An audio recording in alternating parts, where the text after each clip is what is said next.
Good morning, students. So today is lecture 2 in first unit.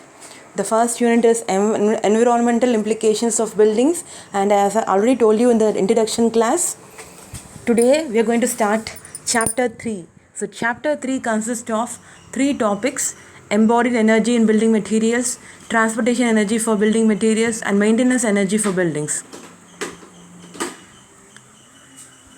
So embodied energy in building materials. So let us see what is embodied energy. Embodied, as the term indicates, it is into the body or incorporated. So embodied energy it is a sum of all the energy required to produce any goods or services, considered as if that energy was incorporated or embodied in the product itself. So it includes everything from the production to the recycling or the disposal. So the quantity of energy required by all the activities associated with the production process and in other supporting functions, that is direct energy plus indirect energy. So embodied energy components: manufacturing or production, transportation and disposal energy. So all the 3 components, all these 3 include the embodied energy. And the embodied energy does not mean the internal energy of the materials. Now let us see the embodied energy in building materials. So the primary use of energy is in the production of the building materials. Now let us take one by one. So first of all, production of bricks and tiles. So how do you produce bricks and tiles? Burning coal or firewood inclines. So we are going to burn coal. Now in the production of cement and lime, we heat the clay or other raw materials such as limestone using clay. And then production of steel, we use coking coal as fuel. So in all the above cases, the basic energy is used as thermal energy. That is, we are going to heat energy. Now we can also consider the electrical energy. So many materials also need mechanical processing through electrical energy. For example, pugging of clay bricks. What is pugging? So processing of clay in such a way that we can manufacture clay bricks. That is pugging. So ensuring that clay is plastic and of the consistency so that clay brick can be produced. So this process uses electricity. Again, grinding of raw materials during production of cement uses electricity. So in the first page we saw heating of clay and limestone using coal during the production of cement. So that uses thermal energy. Here, grinding of raw materials uses electricity in the production of cement. So production of cement uses both thermal energy and electrical energy or electricity. Again, polymers. So polymers use petroleum as feedstock. What is feedstock? It is a raw material fed into a process. So the energy content of the feedstock, petroleum, can be used as an energy source for the society. So petrol, diesel. So that is not available to the society and it must be counted as an energy input to the material. Again, there is a table 1.1 which we will see later. Now again, the energy in cement depends on the type of process, production process. We have 2 processes. Hope you remember the production of cement. So wet processing and modern dry processing. So wet processing consumes more energy because there is a need to evaporate more water, whereas dry processing consumes less energy. There is no need to evaporate. Again, if you compare steel, aluminium and GFRP. What is GFRP? GFRP is glass fiber reinforced polymer. So aluminium and GFRP consumes double the energy than that of production of steel per unit volume. But if you compare the density of aluminium and GFRP with steel, it is comparatively less. And thus it becomes more energy efficient in the long run. The density of a building material is less, the handling, the transportation, the energy used in handling and transportation will be less. Hence it becomes energy efficient in that process in the long run. Again, the strength of GFRP is greater than that of steel. So in the long run, if the strength is more, again the energy consumption during the construction will be less. It becomes more efficient. So that is the meaning here. Again, now the modern day cement, Portland Pozzolana cement, PPC, has alternate to cement, fly ash.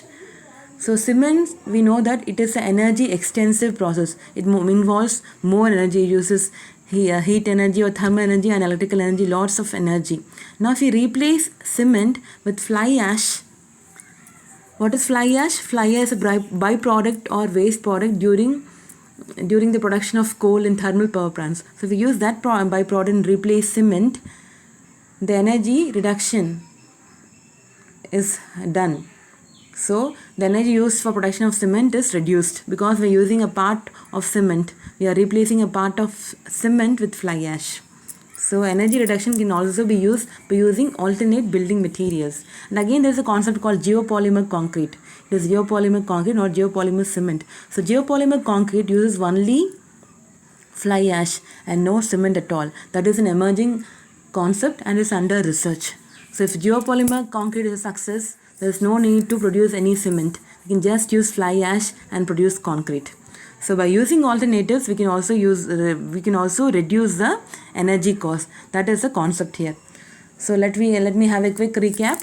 So embodied energy means energy incorporated or the sum of all energy used for the production or manufacturing, transportation and disposal of a building material. So the major concept of embodied energy for building material comprises of the production. So we saw the various building materials and how they use thermal energy and electrical energy. So that was about the embodied energy. And if we use alternatives to cement is an energy extensive production process. So if we replace cement with other alternatives, we can reduce the energy. Again, there is a table. This table is important. So this table gives energy in building materials, embodied energy in building materials. For example, burn brick. One brick uses 4.63 to 5.6 energy per unit. And what is the type of energy? It is thermal energy in the form of coal or firewood. Next, take cement. 1 kg unit uses 3 to 3.6 megajoules of energy. And it is a combination of thermal energy, coal plus electricity. So similarly, you have all the other building materials. Take for example GFRB. 1 kg is 107 to 118. So it is more than that even of cement or steel. And what is the type of energy? Petroleum is used. Petroleum is a feedstock or the raw material. Okay. So now proceeding on to transportation energy for building materials. So as we always know, when you transport a building material to the construction site, that contributes to the cost and embodied energy. So greater the distance of transportation, greater is the consumption of energy and money. So if a variety of transportation vehicles are available now, so we often get tempted to procure the materials from a greater distance. Now what happens here? When you use a vehicle, the vehicle runs on diesel. So diesel is again produced from the fossil fuel, so that energy is being wasted for the transportation. In addition, you also have the cost. Now the traditional transport modes like the bullock cart are becoming obsolete, and it cannot compete with the fossil fuel based transportation like petrol or diesel. So procuring building materials for short distances, all the local materials, on other terms vernacular materials, becomes important for saving energy and cost. I'll also give additional material, vernacular material. Vernacular means locally available material. So if you use a particular material which is available locally or at short distance, we use such alternate materials, then it is going to reduce the cost. For example, let me take the example of sand. The sand is not available everywhere. It has to be imported from nearby places. So the transportation cost also includes in the cost of sand. Now if we use MSAD instead, which is produced in the nearby, which is produced